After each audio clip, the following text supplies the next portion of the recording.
보시기 바랍니다. 이 시간 우리 함께 보고자 하는 말씀입니다. 출애굽기 20장 1절로 11절까지 말씀. 우리 새벽기도 시간에는 출애굽기 말씀을 지나서 레위기로 갔는데 다시금 우리 출애굽기 말씀 봅니다. 20장 1절에서 11절까지 우리 교독으로 이 말씀 함께 보십니다. 하나님이 모든 말씀으로 말씀하여 이르시되 나는 너를 애굽 땅 종되었던 집에서 인도하여 낸 내 하나님 여호와니라. 너는 나 외에 다른 신을 내게 두지 말라. 너를 위하여 새긴 우상을 만들지 말고 또 위로 하늘에 있는 것이나 아래로 땅에 있는 것이나 땅 아래 물속에 있는 것에 어떤 형상도 만들지 말며 그것들에게 절하지 말며 그것들을 섬기지 말라. 나 내 하나님 여호와는 질투하는 하나님인즉 나를 미워하는 자의 죄를 갚되 아버지로부터 아들에게 3, 4대까지 이르게 하거니와 나를 사랑하고 내 계명을 지키는 자에게는 1000대까지 은혜를 베푸느니라. 나는 내 하나님 여호와의 이름을 망령되이 부르지 말라. 여호와는 그의 이름을 망령되이 부르는 자를 죄 없다 하지 아니하리라. 안식일을 기억하여 거룩하게 지키라.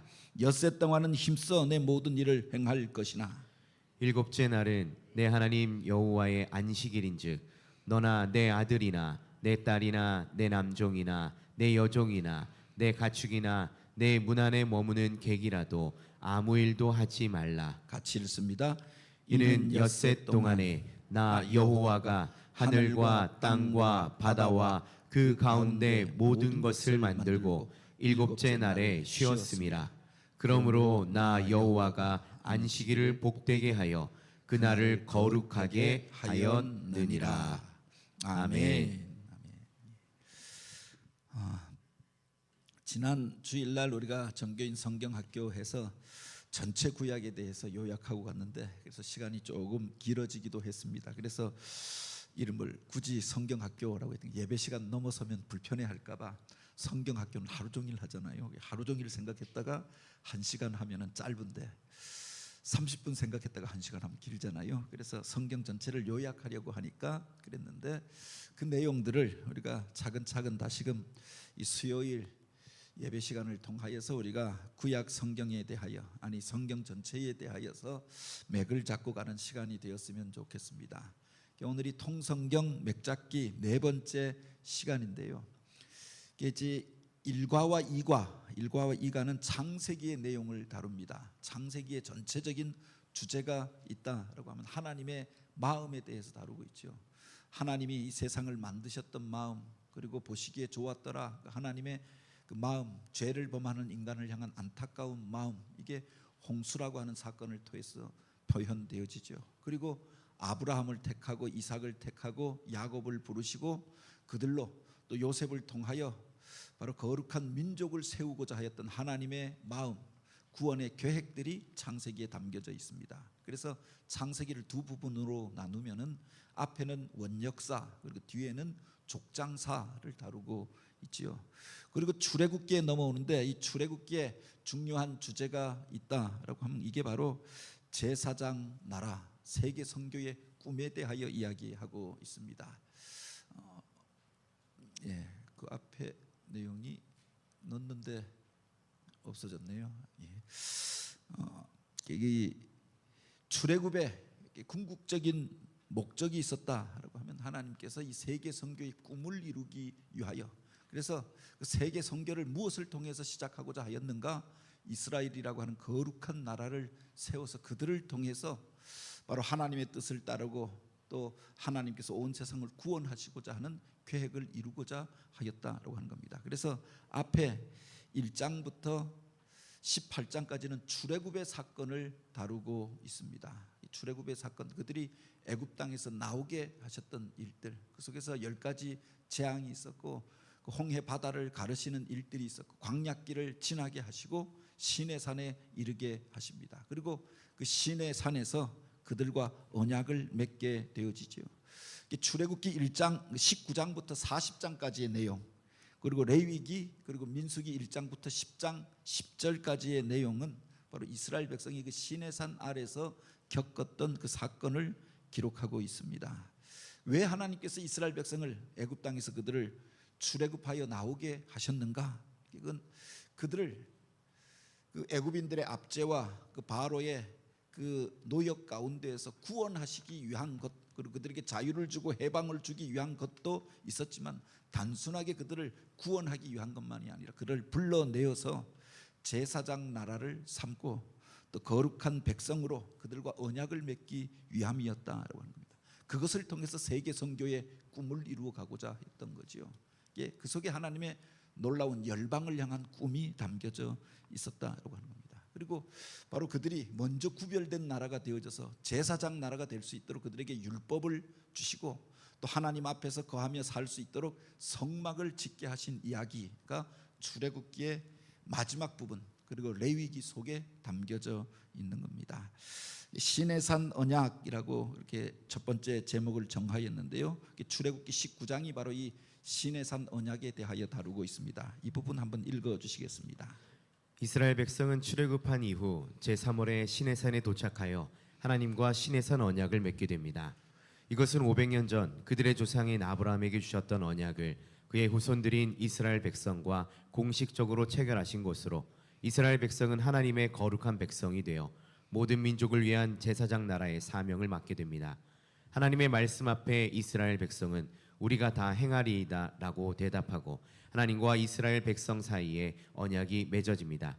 이 약속을 기반으로 그들이 하나님의 백성으로서 어떻게 살아야 할지에 대해 말씀하신 내용이 출애굽기 19장부터 레위기, 민수기 10장까지 기록되어 있습니다. 예, 그 시내산 언약부터 그들이 이제 언약을 맺고 성막을 짓고 떠나게 된 이야기를 오늘 우리가 함께 나누려고 하는데요.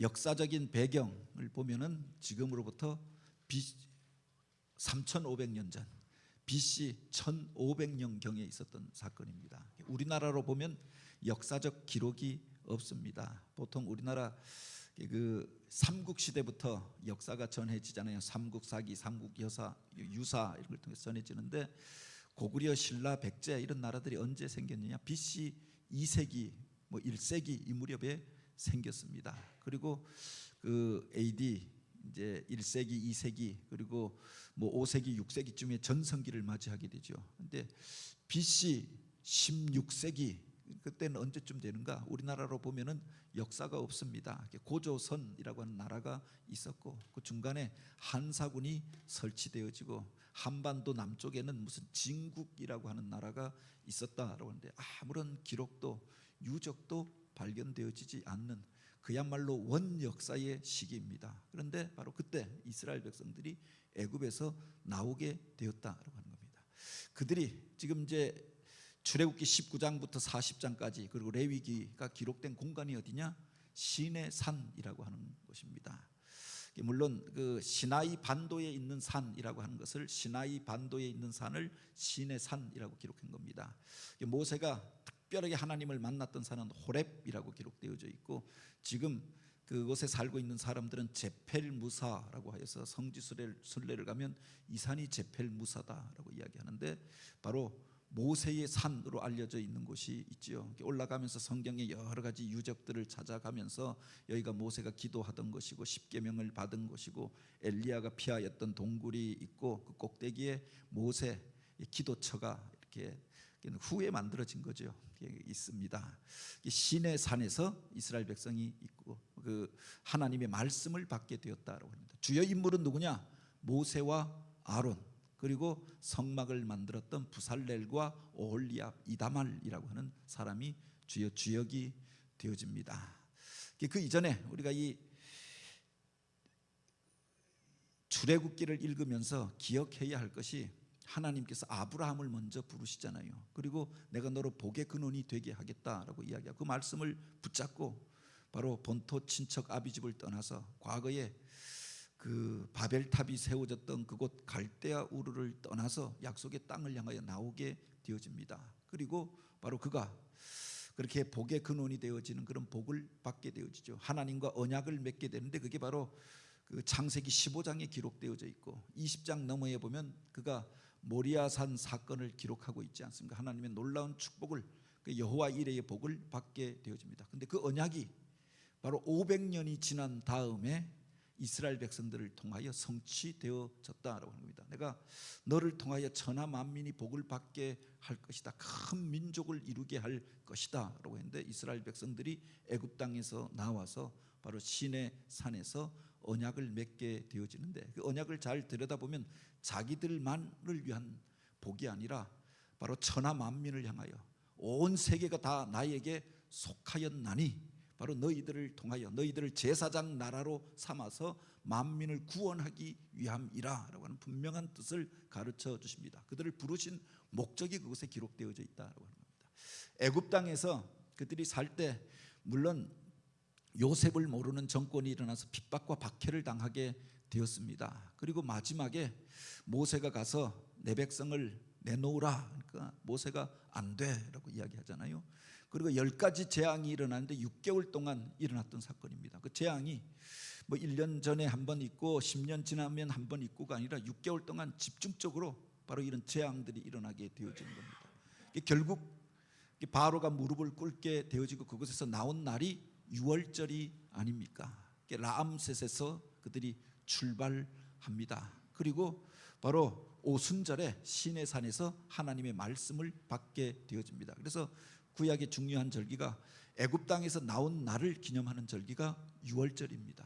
시내산에서 하나님의 말씀을 받은 절기가 오순절입니다. 유월절로부터 50일째 되는 날이었다라고 하는 겁니다. 그들이 성경에 보면 셋째 달이라고 이야기하였는데 첫째 달 15일에 나왔습니다. 그리고 40여일을 지나서 여러 가지 우여곡절 끝에 시내산 아래 이르게 됩니다. 그리고 너희가 3일 동안 몸을 거룩하게 하고 기다리라 라고 하였고, 모세가 하나님의 산에 올라가서 말씀을 받고 내려오죠. 처음 받고 내려왔던 것은 십계명이었고, 바로 그 십계명의 말씀을 그들이 받고 우리가 이 말씀대로 살겠습니다, 언약을 맺게 되어집니다. 이것이 바로 하나님과 이스라엘 백성의 언약 체결이었다라고 하는 겁니다. 그리고 거룩한 백성이 되고 그들은 이제 하나님의 사람들이 되어지죠. 그 열방을 향한 꿈을 이제 이스라엘을 통하여 하나님께서 이루고자 하였다라고 합니다. 나중에 솔로몬이 성전을 건축한 다음에 하였던 기도가 있습니다.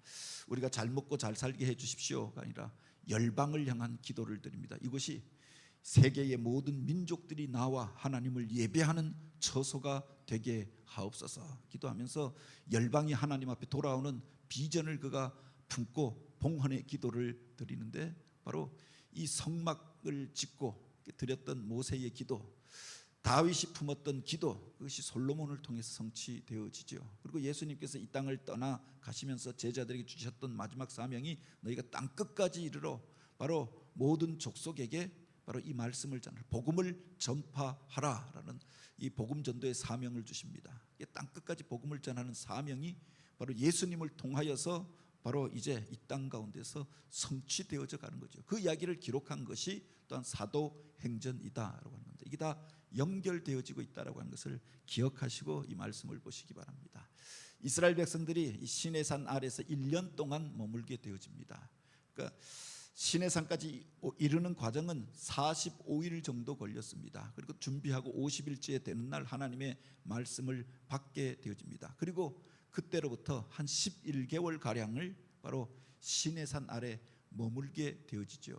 그리고 구체적으로 하나님의 말씀을 받고 또 하나님의 백성으로 훈련받는 기간들을 거치게 되었는데, 그게 바로 출애굽기 1장부터 19장부터 40장까지, 레위기 1장부터 27장까지, 민수기 1장부터 10장까지의 내용이다라고 하는 겁니다.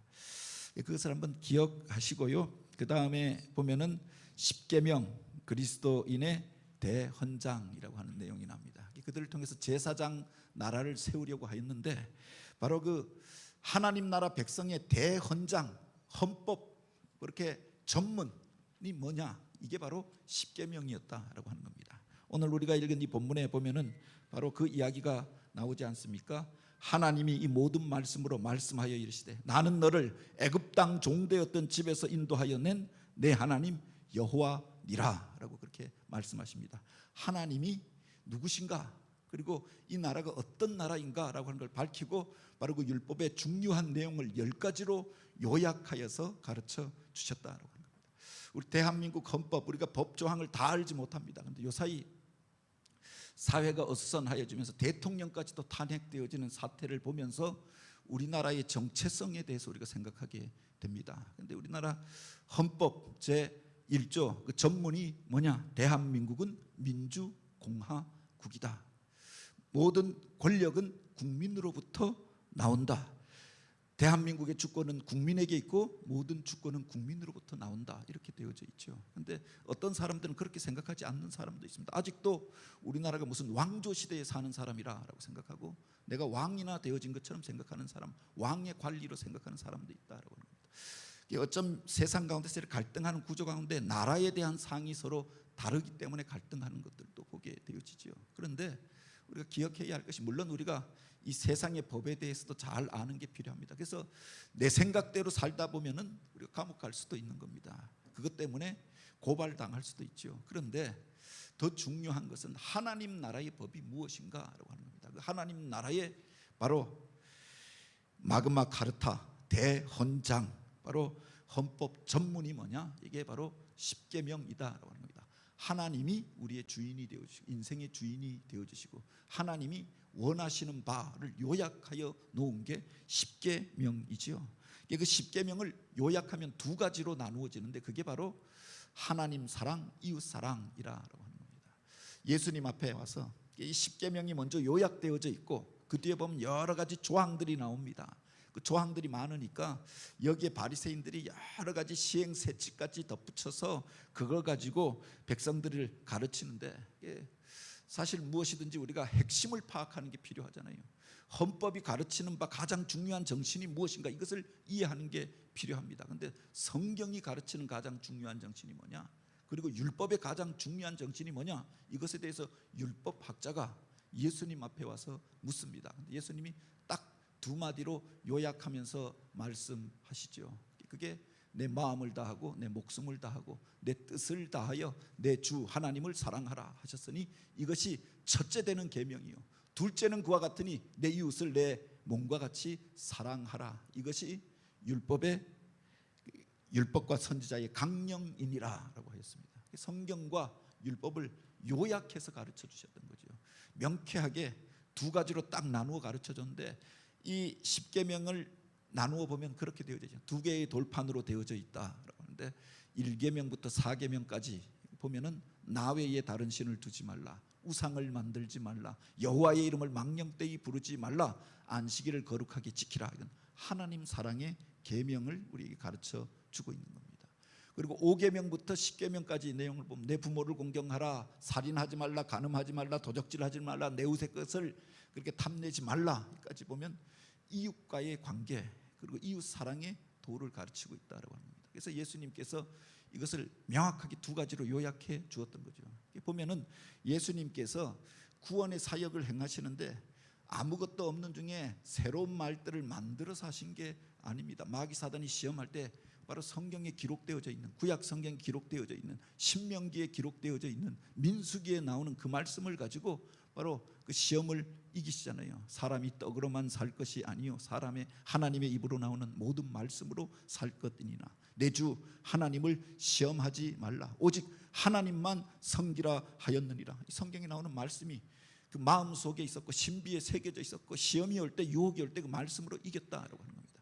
율법의 그 많은 조항들 그것들을 우리가 다 알고 다 외울 수는 없습니다. 그런데 근본적인 정신은 알고 있어야 하는 것 아닙니까? 그게 바로 하나님 사랑, 이웃 사랑이었다라고 하는 겁니다. 그 속에서 하나님이 이 십계명을 통해서 그것을 요약해 놓은 것이 제사장 나라의 대헌장이 되어지는 게 십계명이었다라고 하는 겁니다. 그리고 이 시내산 언약이 1500년이 지난 다음에 예수님의 언약을 통하여서 완성되어졌던 거죠.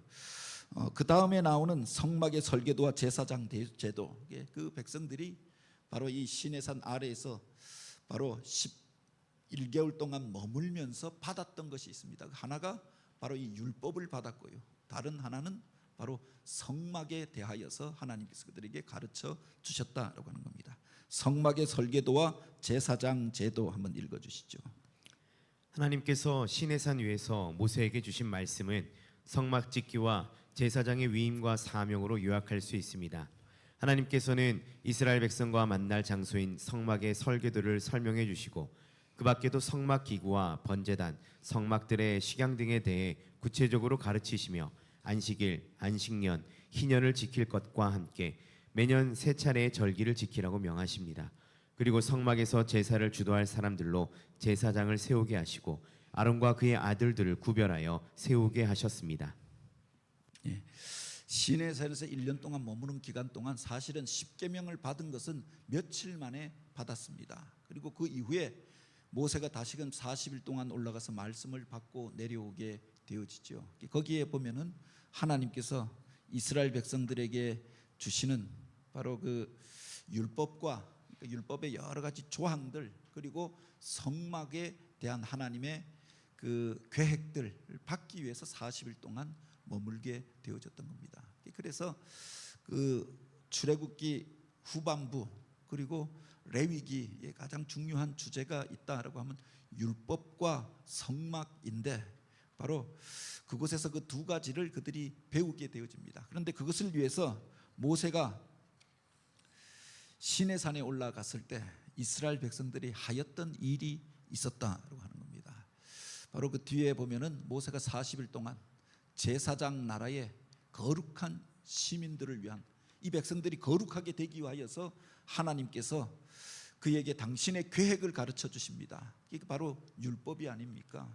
너희가 이렇게 살아야 한다. 여러 가지 그렇게 제사 제도에 대하여 가르쳐 주시고, 뿐만 아니라 그들이 정결함을 덧입기 위해서 어떻게 해야 하고, 이 땅 속에서 하나님의 공의를 이루기 위하여서 또 하나님이 주시는 법과 절기에 대하여 배우게 되어집니다. 그리고 하나님 앞에 나와 죄사함을 얻고 거룩한 백성이 되기 위하여 성막을 짓도록 하였죠. 그 말씀을 받고 있는데 40일 동안 금식하며 하나님의 산에 올라가서 하나님과 교제하며 하나님이 주시는 음성을 듣고 하나님이 보여주시는 비전을 기록하고 있는 그때 이스라엘 백성들은 밑에서 무엇을 하고 있었느냐? 기다리지 못하는 겁니다. 일주일 지나고 나니 벌써 원망이 일어납니다. 2주가 지나고 3주가 지나고 나니까 사람이 2주 먹지 못하면 굶어 죽는데, 모세가 저 산에 올라가서 메마른 산에 올라가서 내려오지 아니하니까 올라갔다가 죽은 게 아니냐? 이제 우리를 이 광야 가운데서 누가 인도할 것이냐? 우리를 구원할 신을 만들라. 아론에게 와서 막 요구하잖아요. 하나님을 만들라. 하나님은 만드는 게 아니지 않습니까?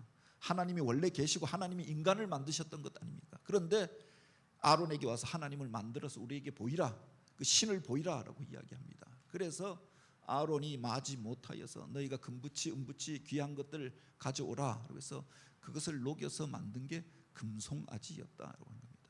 애굽 사람들이 섬기던 것, 농경 생활을 하는 사람들이 귀중하게 여기는 그 송아지 우상을 만들어서 그 앞에 절하고 이게 하나님이다, 이게 하나님이다 절하고 안심을 하게 되었다고 하는 겁니다. 우상이라고 하는 게 바로 이것입니다. 하나님 자리에 다른 것들을 놓고 섬기는 겁니다. 우리를 지으신 하나님을 섬기는 게 아니라 인간이 무엇을 만들어서 어떤 형상을 만들든지 어떤 사상을 만들든지 어떤 사람을 높여서 신격화하든지 하나님 자리에 그 사람을 놓고 그것을 놓고 섬기는 것, 이게 우상 숭배인데 하나님이 가장 가증하게 여기는 일 중에 하나다. 십계명에 봐도 벌써 2번째가 바로 그것 아닙니까? 우상을 만들지 말라. 그러는데 며칠이 지나지 못해서 그들이 우상을 만들었다라고 하는 겁니다. 하나님께서 저들을 향하여 진노하시고 심판하시고자 하잖아요.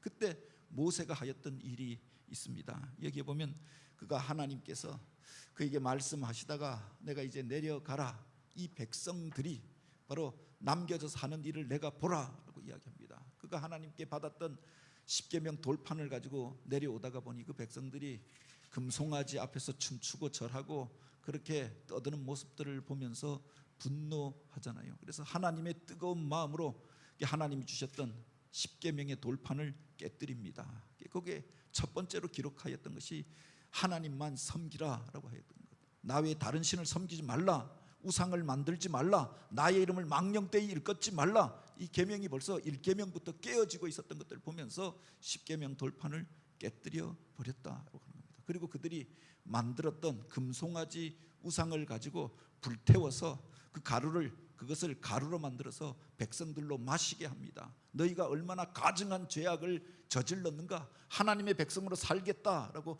언약하고 첫 번째로 행하였던 일이 우상을 만든 일이었다라고 합니다. 그것을 만들어 마시게 하고, 그리고 이제 하나님 앞에서 그가 생명을 무릅쓴 기도를 드리게 되었던 것 아닙니까? 하나님, 애굽 땅에서 우리를 구원하여 내시고 심판하기 위하여 우리를 부르신 게 아니지 않습니까? 이 백성을 정령 용서하지 아니하시려거든 차라리 나의 생명을 먼저 거두어 주옵소서. 당신의 생명책에서 내 이름을 지워 주옵소서. 그렇게 하나님 앞에 자기 목숨을 걸고, 그냥 세상의 목숨 정도가 아니라 자기의 영혼을 걸고 하나님 앞에 중보기도합니다. 그래서 하나님께서 뜻을 돌이키잖아요. 그때도 물론 하나님께서 모세는 진멸하지 아니하고 이 백성들, 우상을 숭배한 모든 백성은 다 죽이고 진멸하고 너를 통하여, 나를 섬겼던 너와 내 자손을 통해서 새로운 민족을 이루겠다. 아브라함을 통해서 새로운 민족을 이루었던 것처럼, 노아를 통해서 새로운 민족을 이루었던 것처럼 모세를 통해서 새로운 민족을 이루겠다라고 말씀하였지만, 모세가 자기 동족들을 걸고 그렇게 하지 마옵소서. 하나님 앞에 엎드려 중보하면서 하나님의 진노가 거두어지고, 하나님께서 당신에 대하여 다시금 계시하여 주시는데 여호와의 이름을 알게 하라라고 하시고 두 번째 돌판을 주셨다라고 합니다. 이 여호와라고 하는 이름 속에는 바로 자비롭고 은혜롭고 노하기를 더디하시며 인자와 진실이 많으신 하나님이다. 그 의미가 그 속에 담겨져 있는, 그 하나님을 알게 하시고, 그러나 내가 너희와 함께 가리라, 너희를 버리지 아니하리라라고 말씀하십니다. 그 말씀을 믿고 다시금 그들이 이제 모세가 하나님의 뜻을 전하고 백성들이 회개하고 다시금 시내 산에 올라가서 두 번째 돌판을 받게 되었다라고 하는 겁니다. 그 돌판을 통해서 그들이 시작하였던 일이 성막을 짓는 일을 시작하였던 거죠. 성막 제작과 동력, 이거 한번 읽어주시겠습니다. 40일 만에 시내산에서 내려온 모세의 지휘를 통해 성막을 제작하게 됩니다. 성막의 설계도는 하나님께서 주셨지만 이스라엘 백성은 하나님이 기뻐하시는 일에 자신들의 귀중품을 아낌없이 내어놓았습니다. 모세는 하나님이 말씀하신 대로 성막 짓는 일의 책임자와 실행자로 브살렐과 오홀리압을 세우고 백성들의 순종과 참여, 동역을 통하여 성막이 완성됩니다. 또한 대제사장인 아론과 그의 아들들을 위한 옷을 만드는데, 이 옷에는 12보석이 달린 흉패를 붙이고 보석마다 이스라엘 12지파의 이름을 새기게 하셨습니다. 6개월여에 걸친 대장정 끝에 성막이 완성된 이후 그곳에 구름이 덮이고 여호와의 영광이 성막에 충만하게 임재하게 됩니다. 이제 하나님을 만날 장소인 성막이 완성되고 하나님과 사람 사이를 중재할 제사장이 세워지므로 이스라엘 백성이 하나님과 만날 수 있는 공식적인 통로가 열리게 되었습니다. 우리가 기억해야 할 것이 바로 이 성막이 만들어지기 전에 무슨 사건이 있었느냐라고 합니다. 이게 바로 금송아지 우상을 숭배하던 사건이 있었다고. 인간 속에 그런 본능과 그런 욕망이 있다라고 하는 겁니다. 무언가 눈에 보이는 것들을 섬기길 원하는 겁니다. 그래서 어떤 조금 더 나은 사람이 있으면 그 사람을 향하여 열광하고 그를 신처럼 떠받들잖아요. 무슨 아름다운 형상을 보면 그게 나에게 무엇을 이루어 줄 수 있는 것처럼, 그래서 해가 떠오를 때 그 해를 보고 기도하고, 보름달이 뜰 때 보름달 앞에 가 기도하고, 큰 산 앞에 영험해 보이는 그 산에 올라가서 기도하고, 큰 바위 아래 가서 기도하고, 오래된 거목 앞에 가서 기도하잖아요. 사람 속에 그런 마음이 있다. 금송아지를 섬기는 마음들이 있는 걸 아시고 하나님께서 그들을 만날 처소를 짓게 하여 주었던, 꼭 그 산에 올라가야 하나님을 만나는 게 아니라 영이신 하나님을 육신을 가진 인간들이 어떻게 만나겠습니까? 하나님이 너희들이 사는 그곳에 찾아와 만나 주겠다. 그곳에서 내가 너희를 만나 주겠다. 그래서 주신 것이 성막이었다라고 하는 겁니다. 그리고 그곳에 여러 가지 상징을 담은 기물들을 주셨던 거죠. 하나님 앞에 나아가는 단계를 가르치고, 하나님 앞에 제사하고 예배하는 자가 어떤 고백을 가지고 어떤 모습으로 나와야 하는가라고 하는 것을 가르쳐 주신 것이 성막이었다라고 하는 겁니다. 천지 만물을 만드신 분이 하나님입니다. 이 천지 만물보다 위에 계신 분, 온 우주에 가득하신 분이 하나님이십니다. 그 하나님이 성막 안에 제한되는 분이 아니지요. 그런데 왜 성막을 주셨느냐? 인간이 하나님을 만나는 처소로, 구별된 장소로 그곳에서 내가 너희를 만나주겠다 약속해 주셨던 겁니다. 그 설계도를 주신 분이 하나님이었고, 바로 그 방주와 성막과 성전이라고 하는 것은 만든 것은 인간이다. 그래서 우리가 그것을 인간의 건물로 이해하는 게 필요합니다. 그것이 무슨 대단한 영험한 힘을 가지고 있는 것은 아닙니다. 그런데 우리가 구별된 모습으로 고백을 가지고 그 안에 들어갈 때 임재하시는 하나님을 만나게 되는 거죠. 이스라엘 백성이 하나님께 제사를 드리던 이동식 성소가 성막이었다라고 하는 겁니다. 그것에 하나님께서 당신의 임재를 상징하는 쉐키나의 구름을 그 성막을 봉헌할 때 임재하시면서 하나님이 이곳에서 우리를 만나 주시는구나, 만나 주시겠다고 약속하였던 그 일을 이루셨구나, 이것을 알게 하여 주셨던 거죠. 그리고 이스라엘 백성들이 광야길을 지날 때 그 진중앙에 성막을 세우도록 하였다라고 하는 겁니다. 바로 이런 성막은 500년 동안 지속되어집니다. 나중에 솔로몬이 예루살렘 성전을 짓기 전까지 바로 그들이 그 성막 안에 그 중심의 언약궤를 모시고 그곳에서 하나님을 제사하고 예배하였다. 움직이는 성막의 시대가 500년 동안 지속되었다라고 하는 겁니다. 제사의 장소이면서 또 하나님 앞에 용서함을 받는 장소이다. 우리가 왜 제사가 필요한가? 세상에서 끊임없이 죄를 범하고 실수하고 넘어지는 존재이기 때문에 그 앞에 나가 하나님 앞에 제사하면서 치유와 회복을 경험하는 거죠. 그곳에서 내가 너희를 만나주겠다라고 약속하였던 겁니다. 그런데 우리가 성경을 읽다 보면은 여기서부터 힘들어지는 겁니다. 성막을 만들고 이상한 율법이 나오고 우리랑 상관없는 것 같은 크기, 치수, 모양. 그래서 요사이가 새벽 기도할 때도 본문이 좀 어려워집니다. 그래서 최대한 쉽게 우리가 읽으려고 하는데, 그래서 어려운 부분들은 그냥 이렇게 지나가시기 바랍니다. 굳이 우리가 성경을 깊이 연구할 때는 이 크기가 뭐 얼마가 되어지고 이 색깔이 무엇이고 뭐 굳이 그렇게, 근데 그 상징적인 의미들을 이해하면서 넘어가는데 주목해 볼 수 있는 것이 있습니다. 성경을 재밌게 읽는 방법이 출애굽기 19장부터 바로 레위기, 민수기를 읽을 때 보다 주목할 말이 동사 가운데 있다고 하는 겁니다. 앞에 나오는 수치, 재질, 모양, 이것에 집중하다 보면 이해가 되어지지 않고 복잡해집니다. 오늘 우리들 말도 아닌 용어들이 등장하잖아요. 그런데 우리가 쉽게 들을 수 있는 말이 있습니다. 그게 동사입니다. 동사에 보면 그 숫자와 재료만이 아니라 그것으로 인간이 어떻게 여기에 반응했느냐가 기록되어져 있는 거죠. 너희가 그것을 만들라라고 이야기하십니다. 서로 그것을 연결하여 떨어져 있는 다른 기물들을 연결하여서 성막을 만들게 하십니다. 그것을 달고 그것을 깨어서 또 그리고 뒤에 보면 바로 금으로 그것을 싸라라고 이야기합니다.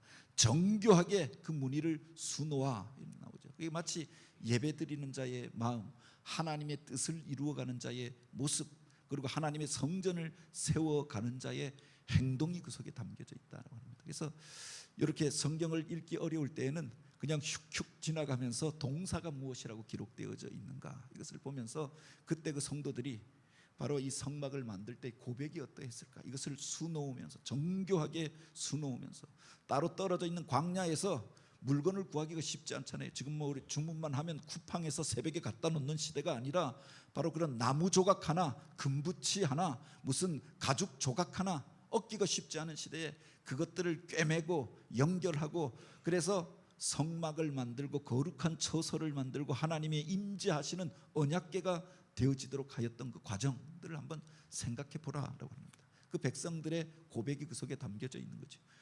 금송아지를 만든 다음에 그 속에서 하나님 앞에 진노에 직면하여서 울면서 회개합니다. 그리고 이제 하나님의 말씀대로 살겠습니다. 그리고 하나님이 거하실 처소를 만들어가는 이스라엘 백성들이 자기 집에서 가장 귀한 것들을 내어 놓아서 만들어가는 그들의 헌신과 수고를 바로 이 출애굽기 19장부터 그리고 레위기와 민수기 10장까지의 내용을 통해서 우리가 보게 되길 원합니다. 그 속에 여러 사람들의 동력이 있었다고 하는 겁니다. 총지휘자가 누구냐? 물론 이 설계자는 하나님이십니다. 그 설계도를 주신 분이 하나님이고 그 비전을 주신 분이 하나님이시고 그것을 감당할 수 있는 능력을 주신 분이 하나님이십니다. 그런데 이것을 총진행했던 사람이 바로 모세였고요.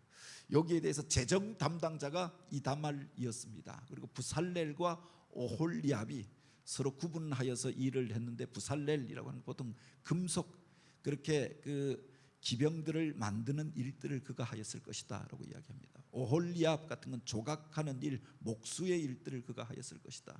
그 중에서 책임자들을 적어 놓은 거죠. 그리고 모든 성도들이 여기 다 참여하면서 자기들이 가지고 있는 가장 귀중한 것들을 내어 놓아서 성막이 지어졌다. 그것이 지어지는 그 순간에 하나님의 임재와 영광을 나타내는 쉐키나의 구름이 그들 가운데 가득한 것들을 보면서 그들이 하나님을 찬양하게 되잖아요. 이게 출애굽기 40장의 이야기다라고 하는 겁니다. 이 동사에 한번 주목해 보라라고 하는 거고요. 바로 애굽에서 노예였던 그 백성들이 이제 하나님의 제사장 나라가 되어지면서 성막이 만들어지면서 그들이 이제 하나님의 거룩한 백성으로 하나님 나라의 보석으로 불려지게 되었다라고 하는 겁니다. 그래서 제사장의 옷에 보면은 그 앞에 에봇을 수놓게 하였는데 여기에 보면 홍보석, 황옷, 녹주석, 그리고 또 성유석, 남보석, 홍만호, 그리고 호박과 백만호, 자수정, 그 백성들이 가지고 온 가장 귀한 고석들로 그곳에 장식하게 하였는데 여기에다가 다 이스라엘 백성들 그 12지파의 이름을 새겨놓게 하였다라고 하는 겁니다. 그 이전에 애굽 땅에서 종살이하면서 천대받던 이름이었습니다. 멸시당하던 이름이었습니다. 그런데 이제 너희가 하나님 나라의 백성이고 거룩한 백성이고 보석과도 같은 존재다라고 하는 것을 일깨우면서 바로 그들이 하나님 앞에 나아가 제사하고 예배하게 되었다라고 합니다. 요약하면 이렇습니다. 그들이 출애굽한 날 6월절에 나왔습니다. 첫째 해 바로 1월 15일 이 6월절입니다. 그리고 16일 날 그곳에서 발행하여 나옵니다. 그리고 제1년 3월에 시내산에 도착하게 되어집니다. 1월에서 3월 이래서 3달이 지났다라고 하는 게 아니라 40일이 지나고 나니까 15일에 지나서 15일이 더 지나면 둘째 달이 아닙니까? 그리고 30일이 지나고 나니까 셋째 달이 되어졌던 겁니다. 그리고 3일을 기다리고 하나님의 말씀을 받고 그 말씀 앞에 우리가 그것을 지키겠나이다 고백하였던 날이 바로 오순절 날이 되어졌던 거죠. 그래서 오순절이 두 번째로 중요한 절기가 되었다라고 하는 겁니다. 바로 그 과정을 통해서 우리가 이 출애굽기와 그리고 그 다음에 그 민수기 10장까지 내용을 통해서 보면은 모세가 계속하여 산에 올라갑니다. 그리고 내려옵니다. 산에 올라갑니다. 맨 처음에 10계명을 받고 내려와서 언약을 맺잖아요. 그것이 첫 번째 언약입니다. 그들이 다 지켜 행하겠습니다. 약속을 하니까 그 말씀을 가지고 이제 하나님 앞에 가서 이 백성이 살 도리를 가르쳐 주십시오. 그래서 그들에게 여러 가지 정교한 율법과 성막의 제도를 가르쳐 주셨습니다. 가지고 내려왔을 때 그 백성이 하였던 일이 금송아지 사건이 있었고 돌판이 첫 번째 돌판이 깨뜨려졌다라고 합니다. 그들 가운데 있는 죄악들을 제거하고 울면서 통곡하고 중보 기도하고 백성들이 회개한 이후에 다시금 모세가 산에 올라갑니다. 그래서 두 번째 돌판을 가지고 내려오게 돼요. 또 40일 동안 금식하였던 겁니다. 생각해 보면 우리가 모세가 40일 동안 금식했다라고 이야기하는데 40일이 아니라 40일을 하고 내려와서 또 회개 기도하고 그렇게 머물다가 다시금 올라가서 또 40일 기도하면서 두 번째 돌판을 가지고 내려왔던 거죠. 그 모습을 보니까 영광의 광채가 나서 사람들이 눈이 부셔서 보지 못하니까 수건으로 얼굴을 가리고 내려왔다라고 하였습니다. 하나님과 40일 동안 교제하고 또 다시금 올라가서 40일 교제하고 내려오니 그야말로 천상의 모습처럼 보여지고 영광스러운 모습으로 변화되어져 있는 모세의 모습을 보게 되어졌던 거죠. 그리고 그들이 행하였던 것이 6개월 동안 성막을 짓고 그것에서 하나님을 제사하게 되었다라고 하는 겁니다. 그리고 그 다음 해 1월 1일 정월 초하루에 성막을 봉헌하게 되어집니다. 그리고 그 다음에 그들이 그곳에서 떠나게 1월 14일 두 번째 6월절을 바로 시내산 아래에서 지키게 되어집니다. 그리고 그 다음에 인구조사를 하게 되죠. 이것을 기록한 게 바로 민수기입니다. 그리고 2월 20일 그들이 그곳에서 발행하여서 이제 약속의 땅을 향하여 바로 하나님의 말씀을 받고 하나님의 함께 하시는 증거들을 받고 그리고 인구를 조사한 이후에 대오를 정비하여서 약속의 땅을 향하여 행진하여 가게 되었다. 이 이야기를 기록한 게 바로 민수기더라라고 하는 겁니다. 한번 이 말씀들을 기억하시고 또 그 속에 우리가 하나님을 섬긴다고 하는데 우리들 가운데 그들이 하나님의 백성으로 살겠다 언약하고 금송아지를 섬겼던 것처럼 금송아지를 섬기는 모습은 없는가? 이것을 우리가 한번 기억해 보기를 원합니다. 왜 하나님이 그들을 부르셨는가? 제사장 나라로 삼기 위함이었다고 합니다. 제사장 나라가 되려고 하면 하나님의 말씀을 들을 뿐만 아니라 지켜 행하고 내가 거룩한 자가 되어야 그 사명을 감당할 수 있잖아요. 그런데 그 말은 그렇게 하고 바로 돌아서서 죄를 범하는 그 백성들의 모습을 통하여서 오늘 우리들의 모습들을 또한 보게 되지 않습니까? 물론 그 뒤에 보면 그렇게 언약 맺고 그렇게 훈련받고 그렇게 철석같이 약속하고 이제 가나안 땅을 향해 가는데 그 과정 속에도 끊임없는 불평과 원망의 사건으로 인하여서 한 명, 두 명 불평하던 자들이 낙오되어지고 죽는 일들이 있었다라고 하는 겁니다. 그 과정을 또한 다음 주 레위기를 통하여 그리고 그 민수기와 신명기를 통하여 그렇게 훈련시킨 연후에 하나님께서 약속의 땅에 들어가게 하신 일들을 기록하고 있는 거지요. 이 말씀을 우리가 조용히 묵상하며 함께 기도하기를 원합니다. 오늘 우리들 안에 이 금송아지를 섬기는 것처럼 세상의 엉뚱한 것들을 섬기고 그것을 따라 행하던 모습들은 없었는가? 하나님을 섬긴다라고 하는데 하나님이 아닌 다른 것들을 섬기지 않았는가? 우리를 부르신 하나님의 꿈, 열방을 향한 비전을 기억하고 하나님 손에 붙들려 쓰임받게 하옵소서. 조용히 묵상하며 기도하기를 원합니다.